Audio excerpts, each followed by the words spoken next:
A brief introduction.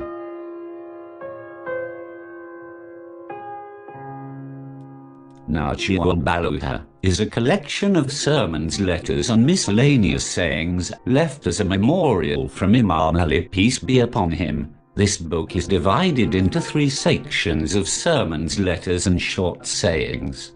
Some of the sayings have been selected from the sermons and letters. The late Sidradi compiled Nahjul Balagha over 1,000 years ago, and before he made the efforts, these jewels were scattered all over the Islamic literature. Other scholars were in the process of doing the same thing, but God gave Sidradi the opportunity and the will to finish this enormous task. According to him, certain words and expressions of Nahjul Balagha are matchless in human expression by eloquent writers, Islamic thinkers and even the adversaries of Islam. These people have always accepted that some statements of the Nahjul Balagha are superior to human expression and beyond the ordinary level of the human being's knowledge. We are indebted to the endeavors and initiatives of Sidradi, who left the Nahjul Balagha for us. The sermons included in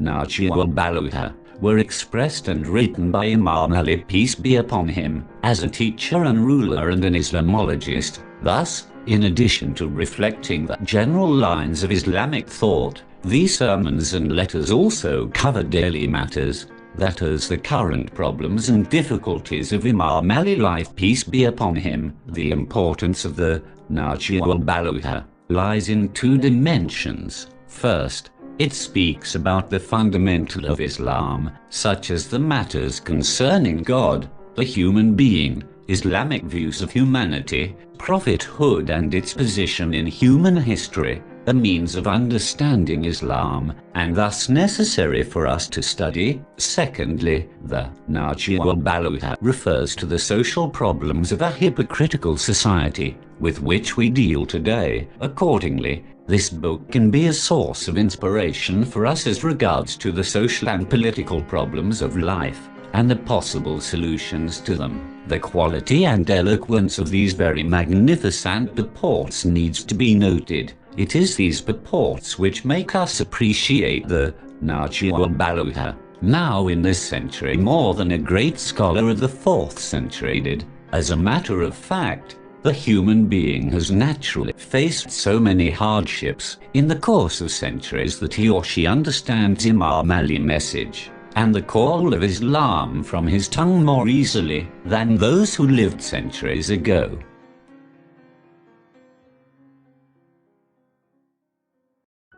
Sermon 1. In this sermon he recalls the creation of earth and sky and the birth of Adam.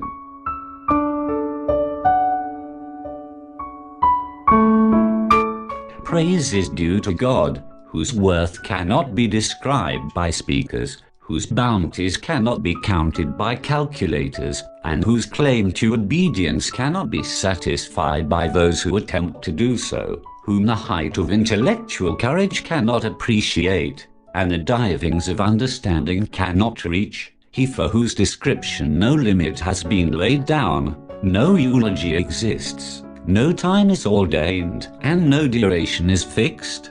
He brought forth creation through his omnipotence, dispersed winds through his compassion, and made firm the shaking earth with rocks. The foremost in religion is the acknowledgement of him. The perfection of acknowledging him is to testify him. The perfection of testifying him is to believe in his oneness. The perfection of believing in his oneness is to regard him pure, and the perfection of his purity is to deny him attributes, because every attribute is a proof that it is different from that to which it is attributed, and everything to which something is attributed is different from the attribute. Thus whoever attaches attributes to God recognizes his like, and who recognizes his like regards him as two, and who regards him as two recognizes only parts of him, and who recognizes only parts of him mistook him, and who mistook him points to him, and who points to him admitted limitations for him, and who admitted limitations for him accounts for him. Whoever said in what is he, held that he is contained, And whoever said on what is he held, he is not on something else. He is a being, but not through phenomenon of coming into being.